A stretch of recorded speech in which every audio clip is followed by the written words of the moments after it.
Mathew from Singapore. Hopefully you can hear me loud and clear. I was having some technical difficulties earlier. Samuel Mathew from Standard Chartered Bank. I run the traditional trade and FI trade business and also involved very heavily in the digitization of the same, working obviously closely with ICC in my second hat as the vice chair of the Banking Commission, one of the vice chairs of the Banking Commission, and working with a lot of fintechs out there. And Carl is my partner in crime, obviously, on one of them. But happy to be here, and thanks for having us. Would have been great to be in Nairobi physically. I think it's been about 10 years plus since I've been there, but glad to be here today. Excellent, thank you. And so Sam, how is Standard Chartered, the bank that is here for good, making trade finance cheaper, faster, and more accessible?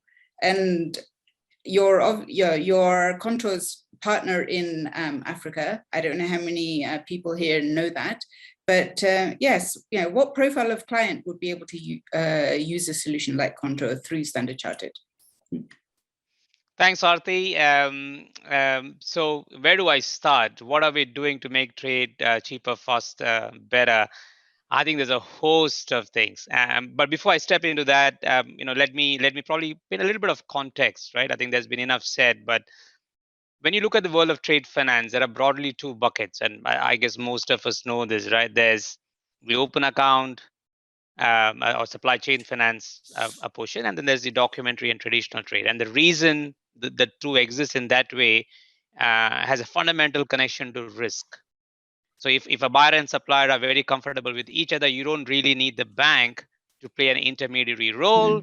You may go to the bank to finance the flow subsequently after you've dealt with your buyer, with the invoice, but you don't need the bank to play that trusted intermediary role. Whereas in documentary trade, the reason it exists today and the reason it is a big part of most banks' flows, because that's where the bank actually plays an intermediary role.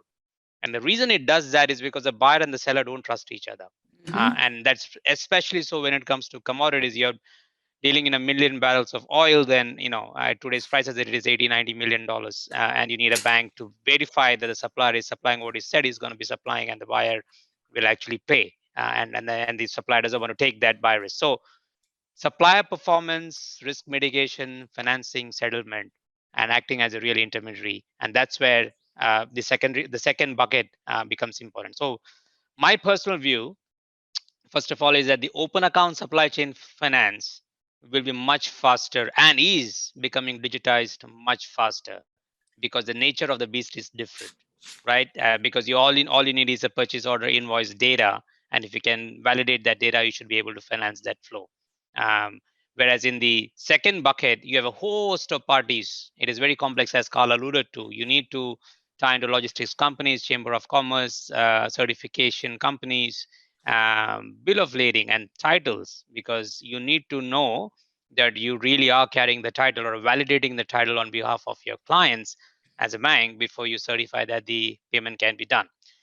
So given that context, what are we doing? We are definitely doing a lot in that first bucket, and it's moving very quickly. So you may have, I can talk about the public things. We have a partnership with SAP Ariba. We announced a partnership 2 years ago with Link Logis, which is a deep tier supply chain company. And there's lots happening in this space where we are plugging into and hoping to become the financing button on a marketplace where open account supply chain trade is being done, right? Very much like the way you buy insurance when you're going to booking.com and booking a trip. The insurance is not provided by the airline, it is provided by an insurance company. Similarly, Standard Chartered Bank is hoping and aiming to become the finance button that a buyer or a supplier clicks on a platform like Contour or a marketplace where there's underlying commercial flow that does the financing, brings the financing to Standard Chartered. The second bucket is a little more tricky. And what are we doing there? We obviously are part of Contour, where we are trying to change the mindset and change the way letters of credit are done.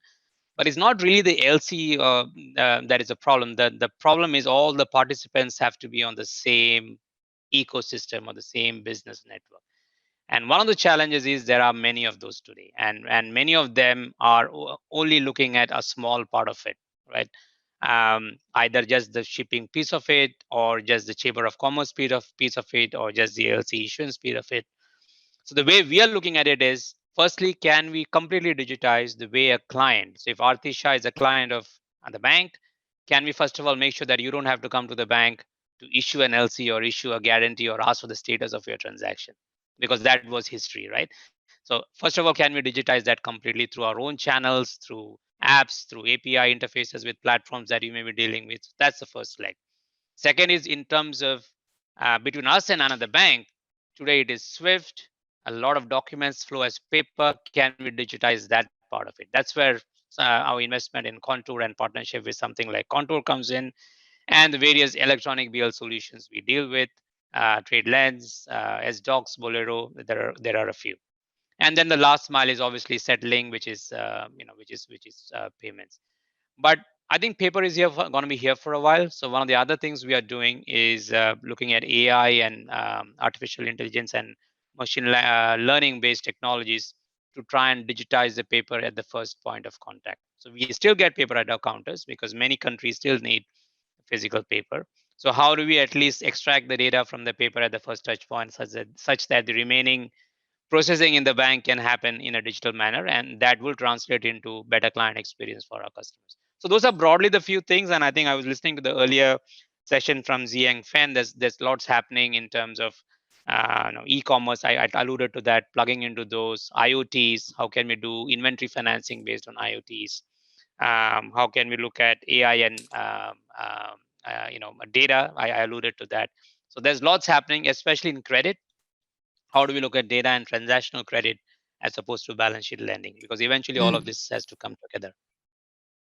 Let me stop there, otherwise I'll go on, Aarti. Fantastic. Thank you so very, very much. I'm going to shift the conversation now a little bit to the fact that very often technology is ahead of legislation, right? And a very famous example is, I don't want to make it a one-hit wonder, but is M-Pesa, or mobile money in Kenya. People still talk about it today, but one of the reasons why the uptake was so successful is because they didn't start with the regulations. They just went ahead and did it. And then by the time it was so big that the central bank couldn't ignore it, that's when they went and got it sort of properly sort of legislated, regulated, etc.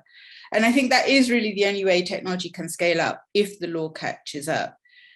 So Sam, can you perhaps tell our audience a little bit, I mean, just very briefly, about the M-Liter and why it's important, and what have the early adopters achieved, and specifically, what do African governments have to think about? Yeah, Aarti, I think it's a good question. Firstly, I do agree. If you look at, and there are many examples where technology initially creates a market, and then the rules and regulations follow. In the area of trade, firstly, what is MLETR? It is the model law for electronic transfer records, right? So what that states is basically, if you have a digital transfer of a asset or an instrument or a negotiable instrument or a title, then it is as good as having been executed in the real physical world, and it will be upheld in a court of law. Now that's the model law. Obviously, each jurisdiction needs to adopt it. So Singapore adopted this last year into its Electronic Transactions Act. Bahrain and Abu Dhabi have adopted it. The UK is going through legislation through its parliament, so that should probably happen sometime this year. And I think there are various markets the other markets that are looking at it, and eventually it will come. So what that enables us to do, at least have a level legal playing field when it comes to digital trade. I mean, we all talked about exchanging data and titles and making everything easier, but it's all that is no good if you want to then enforce that against a counterparty in a court of law and it does not recognize a digital asset or a digital bill of lading, for example. So that's where we are at. I think it is starting. So like I said, a few markets have already done it. In fact, yesterday we announced in Singapore that we have actually done a pilot between the IMDA, the Infocom Media Development Authority of Singapore, and Sanchar and a couple of other banks working with the Abu Dhabi, 2 MLETR compliance jurisdictions. We actually did a pilot which showed that two important things. One is the legal aspect, that we can actually subject it cross-border to the same legal principles. But more importantly for me, the digital islands that you referred to earlier, we actually got a title, a dummy bill of lading to move from one ecosystem to the other. And that, to me, this is the first time I've seen, I personally have seen that happen. Of course, it was a pilot, not a real transaction. But I think this is the starting, because what we really need to achieve is everybody speaking a common language. There can be multiple competing platforms, that's fine, but you need to have that handshake for title to it. The closest analogy, Arti, that I think about is, which by the way today is not possible, is if you're using WhatsApp and I'm on Telegram, can we send each other a message that originates from WhatsApp and goes into Telegram? The answer is no. You can't, unless you somebody come with a technology solution to create that bridge, or unless you join Telegram and I join WhatsApp. And that's pretty much the situation in the world of digital trade today. There are various ecosystems that are solving for some parts of the problem, and in many cases, the same parts of the problem. However, to get the information moving between all the parties, you end up joining multiple ecosystems, whether you're a corporate, whether you're a bank, and there is a limitation to that. So sooner than rather than later, we need to get the information flowing between parties who are not part of the network. So if I am in Contour, for example, and my buyer is my counterparty bank is somewhere else, tomorrow, as we go into that future, Contour should be able to exchange that information with the other business network. And while doing all of that, we have to make sure it is cheaper, faster for the end corporate buyer and seller. Because if it's going to add cost in each hop, and eventually it is going to be more expensive or equivalent to the paper cost, then it doesn't work. I think, and as Carl said, it's a journey. I think we will have multiple steps, and sometimes it may feel like we're going one step back, but I think eventually we'll get there. Okay, super, yes. And you read my mind when you talked about the cost, because Africa is already a very expensive place to do business, and we really need to change that if the continent's going to be competitive with itself and, of course, with the rest of the world. I think one last question for you, Sam. How do African corporates benefit from all the new technology that is available? And you as a banker to many of these, what would you advise them? So first, the one thing I would say to all of them, assuming you are dealing with Standard Chartered or any other bank for that matter, how are you interacting with that bank? That's one bucket. Are you still doing courier runs? Are you still sending paper? Are you still sending faxes to your bank to instruct the bank to open an LC or draw down on a loan?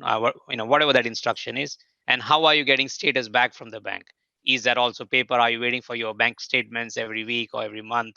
Are you waiting for your LC to be advised physically? So those are the low-hanging fruits. First of all, try and digitize that, and that should be very, very easy to do at actually no cost to you. The bank should be doing that, right?